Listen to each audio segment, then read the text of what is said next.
اهلا بيكو. هو الكلام على ايه؟ تعالى النهارده اقول لكم الحاجات اللي كل صناع المحتوى وركيبه الترندات واليوتيوبرز المشاهير بيخبوها عنكم، الاسرار اللي هم عارفينها واللي بتخلي فيديوهاتهم تنتشر وانت يا غلبان مش لاقي اللي يتفرج عليك. انا جبت لك الزتونه، بس انزل الاول اعمل سبسكرايب وشغل الجرس لو ما كنتش مشترك، ولو كنت مشترك بوسه كبيره مني وقلوب كتير يا صديقي، ويلا بينا عشان احنا جينا. دكتور دكتور دكتور عارف عرف دكتور دكتور دكتور المفهومية في الملوخية.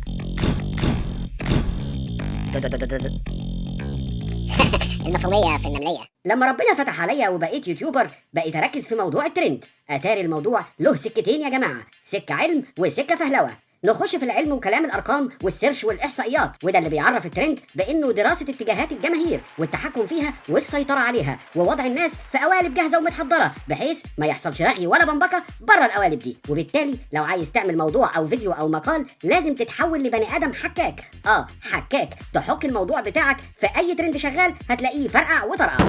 طرق بسيطه وسهله، جربها قبل ما تعمل محتوى وهتاكل معاك. خد عندك، مين ما يعرفش جوجل؟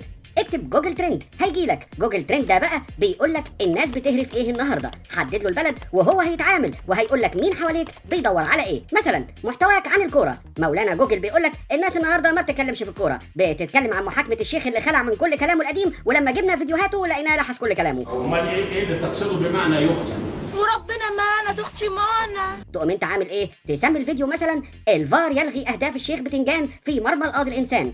كده تبقى ركبت الترند يا معلم. ببساطه كده، دي طريقه سهله ورخيصه قوي لانها مضلله، واللي هيشوفك مره عشان الترند هيعلم عليك انك حلنجي ومش هيعبرك تاني. فحاول تركب الترند بمعلمه وبلاش غشوميه.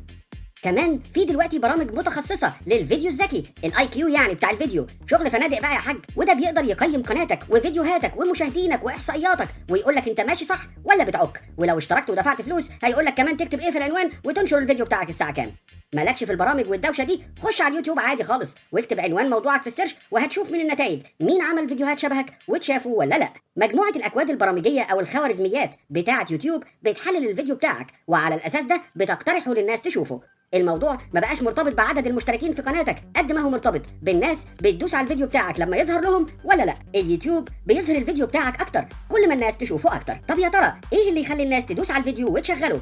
الصورة والعنوان اللي على الفيديو والوصف بيساعد مكنة اليوتيوب انها تربطك مع الناس اللي شبهك وتركبك الترند، فمشاهداتك هتزيد. بس خد بالك وانت شغال على الصورة والعنوان، في فرق انك تبقى جذاب او كذاب، والفرق شعرة. خليك جذاب والفيديو بتاعك هيبقى ترند كل ما ناس اكتر داست عليه وشغلته، وهتلاقي الناس اتلمت عليك وبقيت مشهور وترنداتي مفيش اخوه. بس وانت بتركب الترندات لازم تحرص، مش عشان المحرصين هم اللي بيوصلوا، لا، لازم تحرص من ركوب الترندات لانك شويه بشويه هتتحول لواحد عنده اسهال اراء ماشي تنقط فتاوى.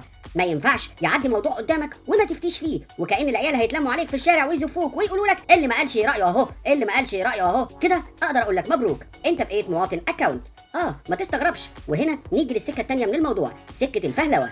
قالوا زمان اللي يربط الحبل على رقبته 1000 من يسحبه، واللي بيربط ترندات السوشيال ميديا على رقبته ما بيعرفش يفكها تاني. مطرح ما يقولوا لك روح بتروح زي البطش من غير تفكير. المهم التشيير، تعمل شير وتشارك وتتشعبط في مولد سيد الترند.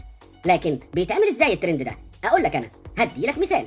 في رمضان اللي فات اتعرض مسلسل اقل حاجه تتقال عنه انه فاشل، لا تعرف له طعم ولا لون ولا ريحه. كانوا بيجاملوا بيه مرات المخرج واساء لتاريخ كل اللي مثلوا فيه، وده باجماع اراء الناس. لكن في وسط بركه الفشل دي طلع واحد سوسه من الممثلين دول قص كلمه من حوار في المسلسل وعمل تحدي ان الناس تقولها. وخد عندك بقى، البلد كلها عملت فيديوهات كتع كسح كسل، زي ما تكون تعويذه بيحضروا بيها اله الهبل عند المستهبلين القدماء.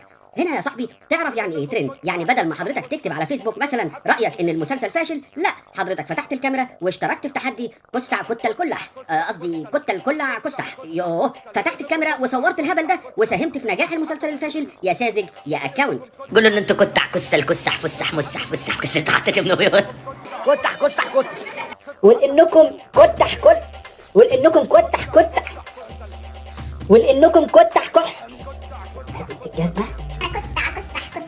صناعة الترند عندنا ما بقاش فيه أسهل منها، والدليل أحسن ناس في البلد دي بتعمل ترندات هم السرسجية. ليه؟ معرفش، جايز عشان خارجين من ثورتين وبنبني بلد ومش فاضيين نقاوم ثقافة التكاتك دي، ممكن. فتلاقي واحد جعورة المفروض انه مطرب، كل ترنداته اللي بيعملها بتتلخص انه مش عارف يقول كلمتين على بعض. I miss you very hard انا مش قادر I miss you very hard I love you too. وسبحان الله بيلاقي زبونه وبيرقي نفسه وبيبقى نمرة واحد، زي خلطة بهججة بتاعت فيلم الكيف بالظبط. لغايه ما تصطاد زبونها تلاقي نفسها تبقى نمره واحد، وهوب تلاقيه في البرامج والاعلانات والاذاعات والحنفيات كمان. بقى هي دي البلد اللي كانت بتلبس سواريه وسموكن عشان تسمع الست عليه العوض. هديلك مثال تاني، من كام يوم كده امتصيت في كام ترند حرقوا دمي بصراحه. ممثل كل تاريخه انه بيعرف يعمل بلطجي كويس، وكل يومين ثلاثه يفتكس ترند بصوره ولا فيديو يعمل بيهم جو، ويرجع بعد كده يقول لك دي حته من فيلم، ده مشهد من اغنيه، ويخلع بس بعد ما بيتروق. وعموما هو بيقدم اسوأ نماذج ممكن تشوفها للمواطن المصري على الشاشه. المره دي اتكلم بطريقه مش كويسه ابدا على ممثله في عمر والدته، لمجرد انها احترمت نفسها ورفضت تعمل دور امه في مسلسل لانها استحت من تاريخها الفني اللي قدمت فيه ادوار الام. واحده عملت ام الخمس ائمه في مسلسلات دينيه، ده غير انها عملت دور ام كلثوم وام عبد الوهاب. عايزها تعمل امك بأمارة ايه؟ المهم البلطجي اللي جواه ظهر واتحمق بسلامته وقال لها انت شحاته وبتاخدي 20,000 جنيه وانا باخد 20 مليون جنيه. يا اخي 20 مليون خيبه عليك بدري. لكن هو قال لي أدبه وقال لي يا شحاتة أنا باخد 20 مليون وأنت بتاخدي 20,000. هو طبعا مش فارق معاه تقولوا عليه ايه، قليل ادب قليل ذوق قليل ربايه مش مشكله، المهم تركبوا وراه الترند وتخلوه نمبر 1. وبجمله الترندات بقى برضه من كام يوم مؤسسه علمني العوم والنبي احمد اختارت الفنانه غادة عبد الرازق والاستاذه بوسي شلبي واديتهم جائزه البحث العلمي. والله زي ما بقول لك كده البحث العلمي، وده طبعا لمجهوداتهم في مقاومه عفن البطاطس البني ورعايه دوده القز والحلول العلميه اللي ابتكروها لمواجهه الملء الثاني لسد النهضه.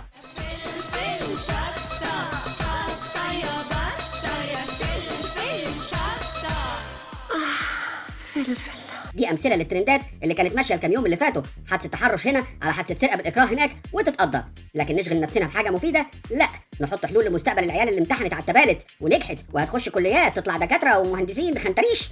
لا، نحط حلول للتعصب والتنمر والتحفيل وانهيار الانديه. لا، نتريق على الزمالك اللي بيلم تبرعات من الجماهير رغم ان الاهلي سبقوا في المجال ده وعملها زمان. طب نقف كلنا ورا الاهلي اللي خلاص هيجيب العشره؟ لا برضه، نلاقي اللي طالع يقول لك ساسو وزيزو وميزو وفيزو هيروحوا الاهلي، فالناس تتشحن وتشجع الغريب على ولاد بلدها. يا ناس ياهو فوقوا بقى، انتوا شعب طول عمره سايق عمره ما تساق، انتوا ناس لحم ودم ومشاعر مش اكونتات، انتوا مواطنين مش مشيراتيه.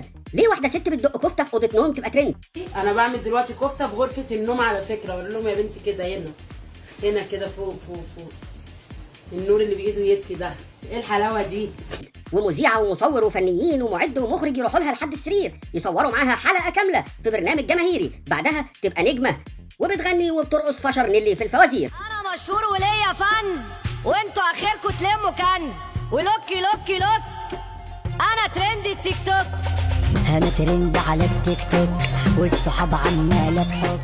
بجد الله يرحمك يا مسبيرو، معرفش ده عيب القناه ولا المذيعه ولا اللي بيحط اعلاناته في برامج من النوعيه الرخيصه دي ملهاش هدف غير ركوب الترند في الوقت اللي فيه دكاتره بتحارب الكوفيد ومحدش حاسس بيهم، مهندسين وعمال بيبنوا لنا جمهوريه جديده ومحدش جاب سيرتهم، فلاحين طافحين الكوته عشان يوفروا لبلدنا لقمتها وللاسف ما بنعرفهمش غير في الانتخابات، علماء في كل المجالات ومحدش يعرف عنهم حاجه، سفراء ووزراء ورجال اعمال محترمين ولادنا ما يعرفوهمش.